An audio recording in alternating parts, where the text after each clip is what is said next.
As I stood before the ominous gates of the long-abandoned prison, a shiver ran down my spine. Despite the warnings from locals about its haunted history, my curiosity got the better of me. With a deep breath, I pushed the gate open and it groaned in protest, as if trying to dissuade me from entering. Ignoring the uneasy feeling gnawing at my insides, I stepped into the eerie silence that surrounded the decaying building. As I explored the desolate corridors, the air grew thick with a suffocating stillness. Graffiti-covered walls told stories of prisoners long gone, and the faint echoes of past suffering seemed to linger in every cell. The place was like a time capsule of pain and despair, and the darkness clung to every inch of the prison like a malevolent force. My flashlight flickered, adding to the sense of foreboding that consumed me. I pressed on, driven by an inexplicable urge to uncover the secrets hidden within these haunted walls. The air became colder as I descended deeper into the bowels of the prison. It felt as though unseen eyes were watching my every move, and strange sounds whispered through the halls. I reached a decrepit cell block rumored to be the site of a particularly gruesome riot. The walls bore the scars of violence, and I could almost hear the screams of the desperate inmates who had once called this place home. Suddenly, a low moan echoed through the corridor, and my heart skipped a beat.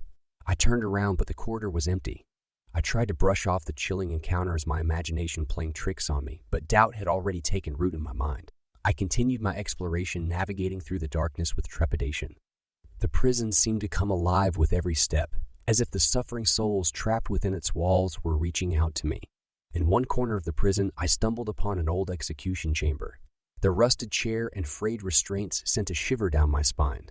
As I gazed at the macabre sight, the room was consumed by a sudden icy wind. The temperature plummeted, and my breath formed frosty clouds in the air. Fear gripped me as I felt a spectral presence, unseen yet undeniably real. Images flashed before my eyes, visions of a past that refused to stay buried. I saw the faces of tortured souls, their anguished cries echoing through time. It was as if the veil between the living and the dead had been torn apart, and I was now an unwilling witness to their torment. As I tried to flee the chilling chamber, an invisible force seemed to hold me in place. Panic surged through me, and I frantically recited prayers in an attempt to protect myself from whatever malevolent force had invaded my reality. Finally, with a last burst of willpower, I broke free from the invisible grasp and stumbled back into the dimly lit corridor. Every fiber of my being urged me to leave, to escape the clutches of this haunted place, but I was unable to abandon my quest. I needed answers, closure, and the need to uncover the truth pushed me forward. As I reached the prison's deepest level, I found myself in what seemed to be a hidden chamber.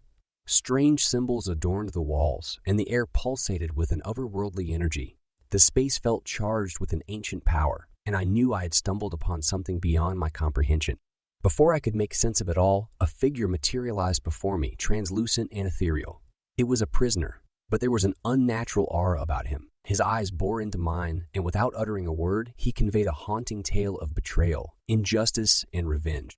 The encounter left me shaken to the core, but it also granted me the answers I had sought. The paranormal occurrences in the abandoned prison were no mere tales. They were a reality forged by the anguish of lost souls unable to find peace. I fled the haunted prison, my mind swirling with the inexplicable events that had unfolded. But in my heart, I knew that I had witnessed something beyond the realm of the living. The prison's past had reached out to me, leaving an indelible mark on my soul, and I would never be the same again.